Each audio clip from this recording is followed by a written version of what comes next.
하나님과의 친구 관계. 여호와께서 이르시되 내가 하려는 것을 아브라함에게 숨기겠느냐.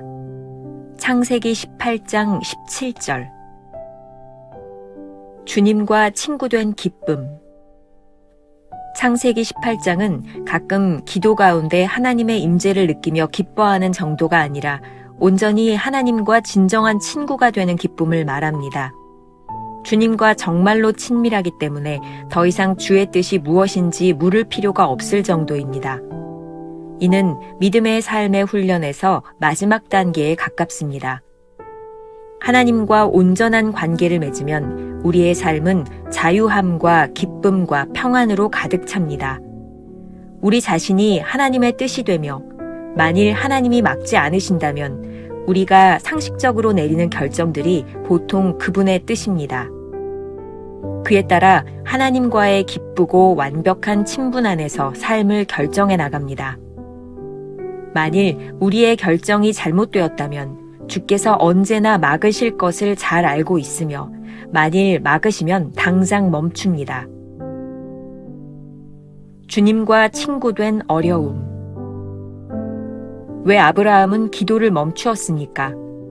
그는 하나님께서 그의 기도를 응답하실 때까지 담대히 나아갈 수 있을 만큼 하나님과의 관계가 충분히 깊지 못했습니다. 여전히 하나님과의 관계에서 부족한 것이 있었습니다. 우리는 기도를 하다가 멈추고 글쎄 잘 모르겠어요. 아마 하나님의 뜻이 아닐 수도 있겠지요. 라고 말합니다. 이러한 경우는 여전히 하나님과의 관계에서 더 나아가야 할 다른 단계가 있습니다. 우리는 예수님께서 하나님과 사귐같이 하나님과 친밀하지 못합니다. 주님께서 우리에게 원하시는 만큼 그분과 가깝지도 못합니다. 우리가 하나인 것처럼 저희들도 하나가 되게 하소서. 예수님이 마지막으로 기도한 것이 무엇인지 생각해 보십시오. 자신의 욕망을 위한 것이었습니까? 아니면 하나님을 위한 것이었습니까? 성령의 몇 가지 은사를 구하기로 결정했습니까? 아니면 성령을 구했습니까? 하늘 아버지께서는 우리가 구하기도 전에 우리의 필요가 무엇인지 아십니다. 기도하는 이유는 하나님을 더욱 알기 위함입니다. 여호와를 기뻐하라. 저가 네 마음의 소원을 이루어 주시리로다. 하나님을 온전하게 알 수 있도록 계속 기도하기 바랍니다. 3월 20일 하나님과의 친구 관계라는 제목으로 말씀을 나누어 보겠습니다. 첫 번째, 주님과 친구된 기쁨. 창세기에서 아브라함의 모습이 참 부럽습니다. 여기저기서 하나님과 대화하는 모습이 나올 뿐 아니라 아브라함이 기도하지 않아도 하나님께서 아브라함에게 말씀하시는 장면들도 있습니다. 오늘 말씀 역시 하나님께서 다시 한번 아브라함에게 아들 이삭을 주실 것을 약속하신 후에 하신 말씀입니다. 내가 하려는 것을 아브라함에게 숨기겠느냐? 하나님께서 하시고자 하는 일이 무엇이었나요? 온갖 죄악으로 가득 찬 소돔과 고모라를 멸망시키시겠다는 것이 하나님의 계획입니다. 놀랍지 않습니까? 하나님의 계획을 아브라함에게 알려주시다니. 그것도 하나님이 알아서 말입니다. 더 놀라운 일은 이러한 하나님의 계획에 대하여 아브라함이 하나님과 흥정하는 모습이 성경에 나오고 있다는 것입니다. 소돔과 고모라가 멸망하면 그곳에 살고 있는 조카 롯의 가족도 화를 면하지 못할 것이니 살려달라고 말하는 것이죠. 오늘 본문에서 일어나는 일 가운데 우리가 몇 가지 생각할 것이 있습니다. 첫 번째, 하나님께서 아브라함에게 당신의 계획을 숨기지 않고 알려주신 것은 어떤 관계에서 비롯된 것일까? 두 번째, 하나님이 계획하시는 일에 대하여 아브라함이 흥정하는 것이 과연 옳은가? 이 두 질문에 대한 답을 챔버스는 이렇게 말하고 있습니다. 창세기 18장은 가끔 기도 가운데 하나님의 임재를 느끼며 기뻐하는 정도가 아니라 온전히 하나님과 진정한 친구가 되는 기쁨을 말합니다. 주님과 정말로 친밀하기 때문에 더 이상 주의 뜻이 무엇인지 물을 필요가 없을 정도입니다. 여기서 챔버스가 표현한 것처럼 지금 아브라함은 하나님과 진정한 친구가 되는 기쁨을 누리고 있다는 생각이 듭니다. 친한 친구 사이에는 특별히 시간을 정해놓고 약속하거나 만나지 않아도 자유로운 교제가 가능한 것처럼 말이죠. 아브라함이 특별한 기도 시간을 가져 하나님께 묻지 않아도 하나님께서 하실 일을 자연스럽게 아브라함에게 말씀하고 있는 신앙의 단계입니다. 챔버스의 말입니다. 이는 믿음의 삶의 훈련에서 마지막 단계에 가깝습니다. 우리는 종종 믿음이 좋다는 사람들에게서 어떤 것을 보나요? 정해진 시간에 기도를 하고 경건 생활을 하는 것들. 그렇게 신앙생활을 하는 것이 부럽기도 합니다. 그런데 그 정해진 시간이라는 것이 어떤 의미일까요? 후안 카를로스 오르티즈 목사님은 기도에 대해서 그의 책에서 이런 말을 합니다. 여러분에게 기도가 지루한 노동이 되지 않도록 하십시오. 이 말은 대개 크리스천들이 기도해야지 라고 결심하는 순간에 느끼는 감정일 수 있다는 말입니다. 진정으로 친한 사이, 늘 만나고 싶은 관계라면 굳이 시간을 정하거나 기간을 작정해야 될 필요가 있을까요? 이런 의미에서 아브라함과 하나님의 관계가 기쁨의 관계였다는 말이 이해가 됩니다. 이제 두 번째 질문, 하나님과의 흥정, 이 부분을 생각해 보겠습니다. 챔버스는 이렇게 말하고 있습니다. 우리 자신이 하나님의 뜻이 되며 만일 하나님이 막지 않으신다면 우리가 상식적으로 내리는 결정들이 보통 그분의 뜻입니다. 의인의 숫자를 가지고 아브라함이 하나님과 흥정할 때 그것이 하나님이 막지 않으실 일이었다는 것이죠.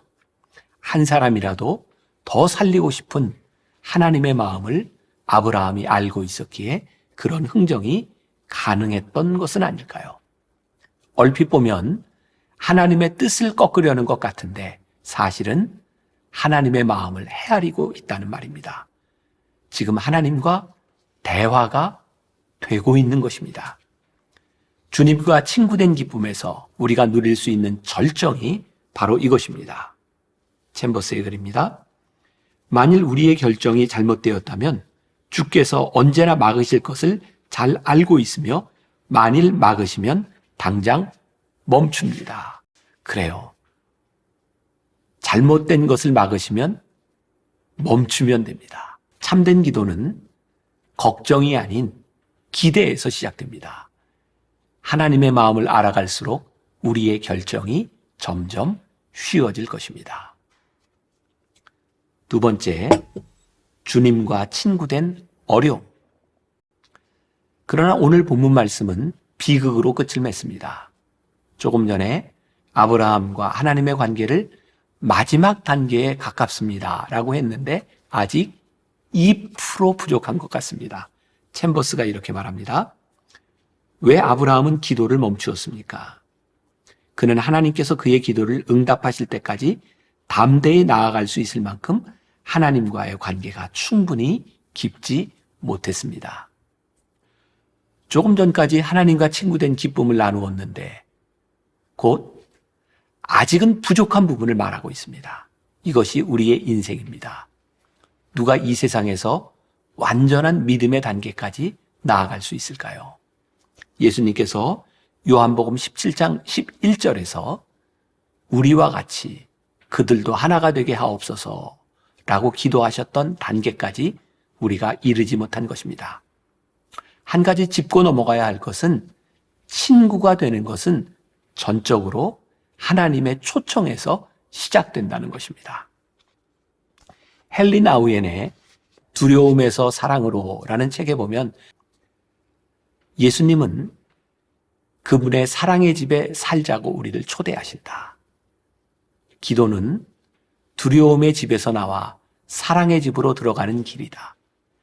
기도를 통하여 우리는 삶의 기초를 대인 관계에만 두는 데서 오는 두려움을 극복할 수 있다.